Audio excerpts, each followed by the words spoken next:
I'm going to be talking about two basic scanners. One is going to be the, kill me if I'm not, it's going to be the Yawoa, basically right there.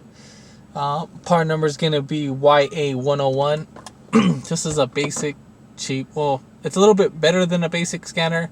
You can get this for $25 on Amazon or the website of this company. This is sponsored by these guys, so this video is sponsored by this. Just as a little promotion to promote this, I will give it negative feedback and positive feedback, so it's not just going to be all about this, so just that you're aware of it.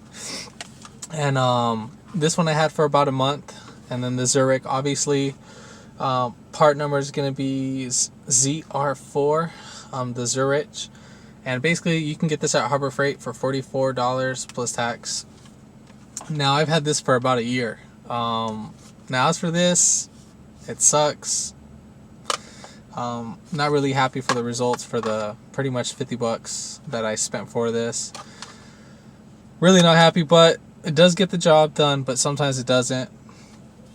Now basically for most cars it won't connect to. For some cars it will. Sometimes it takes forever to load up. One thing I do like about this is that it can give me a monitor. So basically after you kind of clear the check engine light, that once you hook up the scan tool, that it will have its monitors and it'll show it. So it's like the drive cycle monitors. You need to make sure that they're complete or incomplete. It lets you know if they're that. So basically, let's say if the catalytic converter is incomplete, the C will be as the catalytic converter and it'll be circled red, as versus the, it'll be circled green. If it's flashing red, that means it's incomplete. But if it's green, solid, that means it is completed. Another thing about this too that I hate is that it doesn't give you, like after you get a code, you would have like a live data feedback, and you would have like a freeze frame data just to see what happened at that point. And PIDs is very crucial when doing a diagnostic in the automotive industry, and so we rely on these guys a lot. Now this one I do have advanced scan tools, but it's nice to have basic scan tools because obviously powering up the bigger tools does take a little bit longer, as versus these guys are supposed to be quick and versatile for us mechanics. If it's just going in and out on cars just as a quick data before doing a full-on diagnostic. Also, sometimes it does give a live data feedback, freeze frame feedback on the first code, and then after like the second or two, it doesn't really give that much. Now you can't basically look at live data. All it gives you is just just the codes, and that's it, and then the monitor data. So that's one thing about this. This also does take a little bit longer than what normal cheap scan tools do to load up. So that's one thing I hate about that too. So not really happy. Also, what I do like about this is that it's kind of like, it'll kind of give you a basic idea that it'll have like a green will let you know all the monitors are complete and there's nothing wrong with the car. And then there's a yellow kind of stating like there is monitors, but there's no check engine light. And that'll let you know it's incomplete. Like let's say someone cleared a check engine light and you're driving around and it'll show yellow. It will still show yellow if the evap monitor is incomplete, but that doesn't matter because obviously for California emissions, that's the only that's the only monitor that can stay incomplete. Now if it's red, that means obviously you have both check engine light code that's either pending or illuminated, and your monitors can be incomplete too as well, or they can be completed. So enough talk about that. Now as for this guy, I was actually quite surprised for it, and I was actually pretty happy with it. For the 25 bucks, you cannot beat it. Like honestly, you cannot beat it. I was actually pretty happy about it. I mean, I didn't think I was gonna be hyped up on it or speak highly of this. So I mean, for 25 bucks, you can't beat it. This actually does compare to some of like a couple $100 ones. So very amazed about this. So the company that made that did a pretty great job on this.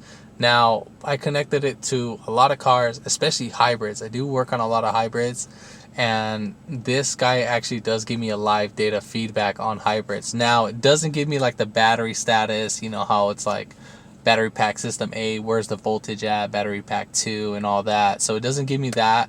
It does give me battery voltage for the vehicle. That's the main the main battery, you know, the starting battery. Now it does give me the 12-volt system, not the big hybrid voltage.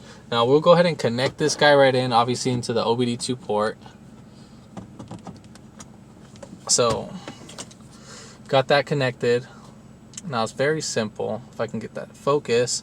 Now basically we'll just press the OK button, and then we'll see how fast it loaded. Like literally like 3 seconds. The other one will probably take about 15 to 25 seconds. Now this will let me know how many DTCs, obviously that's the check engine light, how many that are up there. Now monitors are okay, it shows that. Monitors incomplete, monitors that are NA, and then what type of ignition system, like if it's diesel or if it's a spark type. So you would press, once you get right there, you would go ahead and press the red button to go back. And then obviously you got read codes. Now obviously this car I'm working on basically it does have permanent codes. So you got your read codes, star codes, pending codes, and then permanent codes. Obviously if we go to check pending or permanent or stored codes, that there is nothing, everything's good, and you press enter again. Any pending codes, obviously there's nothing right there. And then permanent codes, obviously I do have something. I just need to drive the car and get the computer to recognize that there's no more issues. For newer cars, obviously it's kind of aside from this, we need to get rid of those permanent codes just for smogging purposes. Anything, I believe it's 2010 or 2011 and up. So for that, so we'll go ahead and go back, and you can actually cycle down through these, kind of letting you know. Now don't get confused with this, the little numbers right here. This will actually, on the red arrow, the red area will be the let you know what the code is. So P0301, cylinder misfire on 1. So okay, and then you can actually erase codes, and then we got our live data. So live data is the most crucial thing. What we can do is to check up on things. So we'll go ahead and check that out. And then obviously there's freeze frame, which is great too. So I'll let you know what happened before that check engine light came on, or at the same time the check engine light came on. All right, so we'll go ahead and click live data. Let me get this camera. So here's a scanner. Obviously looking at the live data, if I can get that to focus. Okay, so right there it's focused.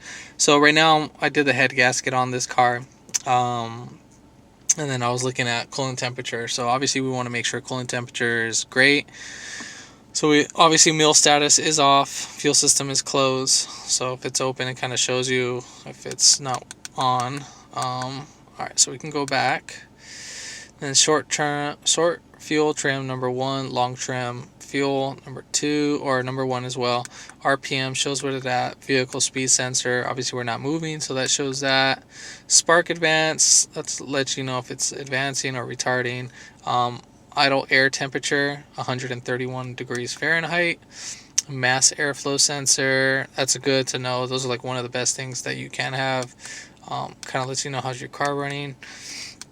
So this kind of gives you a pretty good amount of things. This lets you know when was the check engine light cleared, how many miles have you drove, how many like how many seconds has the car been running for since the like when you first initiate the car with the scanner, and then how many warm-ups has. So obviously starting from cold to hot, that would be that. So that's pretty good to know. So just in case. Clear distance, so how many miles have you drove since you cleared the check engine light, which is 3 miles. The baro pressure sensor, so we got, so this is a catalytic converter that's letting you know the degrees. So before the cat, so obviously that will be 1 out of 1, so that'll kind of mean bank 1 sensor 1, and then 1 out of 2 bank 2 sensor 2. Now I wish that they could have kind of change the way how it was worded, but obviously you will get the idea of what you're kind of staring at. Voltage power, now that's the battery, that's kind of showing where the battery voltage is at, 13.2. It's kind of showing where that's at while the car is driving. And then what else? Meal time, clear time. So meal time means like how many miles how much time has the check engine light been illuminated for while you've been driving or idling, and then clear time is like how many minutes has been the car since, since the check engine light's been off. So 84 minutes has that, and then evap 2, so that's right there, and then that would be it for that. And I believe this one actually does something with the evap. So mode 6, yeah, so you can induce the evap system. So like if you wanted to force that, let's see, oh wait, component test, I believe it's under there.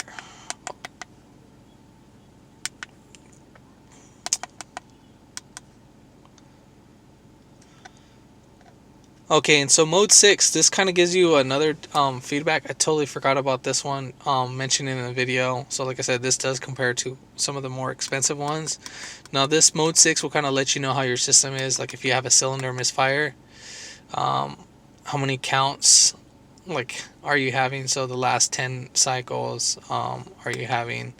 So let you know if you're having any misfires. Let's see. So system test, obviously good. Let's see, misfire general. Let's see, so we can see everything obviously all that stuff's passing. And obviously you can do the voltage test. Now this will kind of give you an idea if it's good or not. So results for reference only. This is not letting you know like, hey, what's wrong with the car. This is kind of letting you know like, hey, how's it going, if it's bad or good. So if it's under voltage, if not. So I mean, like I said, I'm pretty happy with this. This does give you like a feedback on that. So it could be either a generic code, or you can go and look down on certain cars. So I mean, like I said, this is has a pretty good amount of cars you can kind of see it for. Jaguars, Jeeps, Lamborghinis. Never gonna get to one of those, but you never know. Porsche. So I mean, it's a pretty good amount of cars. So Volkswagen. So yeah, I mean, just want to kind of state that. So yeah, I know I didn't really talk too much on that one. It's because I know it's basically kind of like a waste of time. Obviously, if you want to waste your money and go for the Zurich and try it, if not, I mean, I would suggest that you get this one. Like I said, it's a pretty basic scan tool, and I'm not really trying to promote it as well. Now, I mean, really the bad thing about it, it does kind of almost feel like when I first got it, it felt kind of cheap. Like the buttons felt funny, but after a little while of breaking it in, it started feeling good. Another thing is too, I wish that the system can be a little bit more as visual impaired, like how it doesn't look as basic as possible for that. And alright, so also they're having a special on this for Black Friday special. I don't know the percentage, but I will put the website link in the description, so be aware of that. They do have another one that's better than this, that actually gives you a graph data. So I really can't give too much feedback on that one. That one was $35, and then this one's $25. So I do suggest to spend the $10 more and get the other one as versus this one. Don't get me wrong, for $25 you can't beat this. This is actually one of the best cheap scan tools I've ever got. I had quite a few, and like I said, this compares to a lot of other expensive ones. And if this video helped you out, comment down below if you have any other questions. If you want me to review some other scanners, I would be more than happy to review those. And if this video helped you out, give it a thumbs up, comment down below, and then hit that subscribe button for more upcoming videos. And thanks for watching.